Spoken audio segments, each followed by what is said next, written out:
श्री परमहंस दयाल जी से किसी ने पूछा कि प्रभु, मीरा की भक्ति श्रेष्ठ थी कि गोपियों की भक्ति श्रेष्ठ थी? तो श्री परमहंस दयाल जी ने कहा कि गोपियों की जो भक्ति थी वो श्रेष्ठ थी।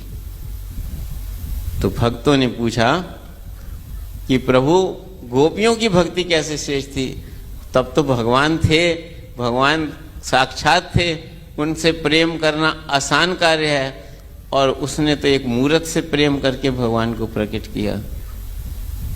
तो श्री गुरु महाराज जी ने फरमाया कि मूर्त की पूजा करना आसान काम है, लेकिन साक्षात उनके चरणों में रहते हुए, उनकी नर लीला को देखते हुए भी अपनी श्रद्धा को बनाए रखना, अपने विश्वास को बनाए रखना, उनको भगवान समझ करके पूजना, ये सबसे ऊंची काम है। तब तक तो जब मीराबाई इस संसार में आई, तब तक तो ये प्रसिद्ध था कि कृष्ण भगवान हैं, लेकिन जब गोपियां थीं तब ये प्रसिद्ध थोड़ी था कि भगवान श्री कृष्ण भगवान हैं।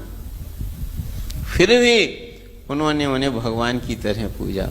जो मक्खन चुराते ले जाते थे, उनके दुपट्टे उठा के ले जाते थे, नर लीला कर रहे थे, साधारण बच्चों की तरह लीलाएं कर रहे थे, फिर भी उन्होंने उनके जो है भगवान को समझ करके पूजा।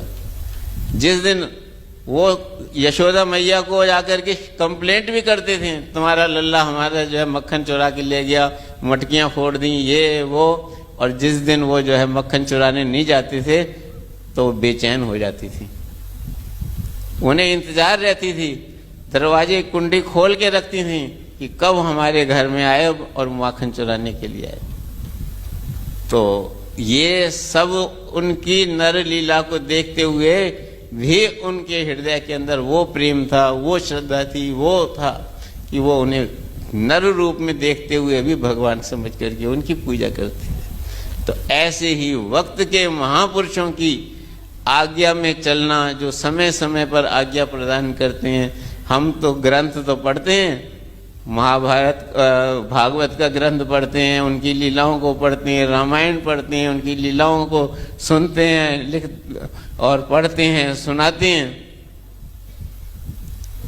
लेकिन आज हमारा ये सौभाग्य है कि हम अपनी आँखों से उनके दर्शन करते हैं, उनके वचन सुनते हैं, उनकी दिव्य लीलाओं को अपनी आँखों से अवलोकन करते हैं। तो इससे ऊंचा और क्या सौभाग्य हो सकता है।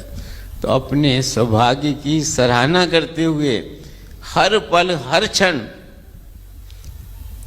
कोई कहीं भी रहता है, चाहे वो श्री दरबार में स्थायी है या गुरु दरबार का अनुयायी है, हर एक का जो है यही धर्म है कि वो अपने जीवन को उस तरह से व्यतीत करे जिस तरह हमारे इष्ट देव महाप्रभु चाहते हैं। तो वो क्या चाहते हैं कि आप सब भले ही संसार में रहें, संसार के सब कार्य करें, लेकिन भक्ति के नियमों की पालना करते रहें। और 2 घंटे भजन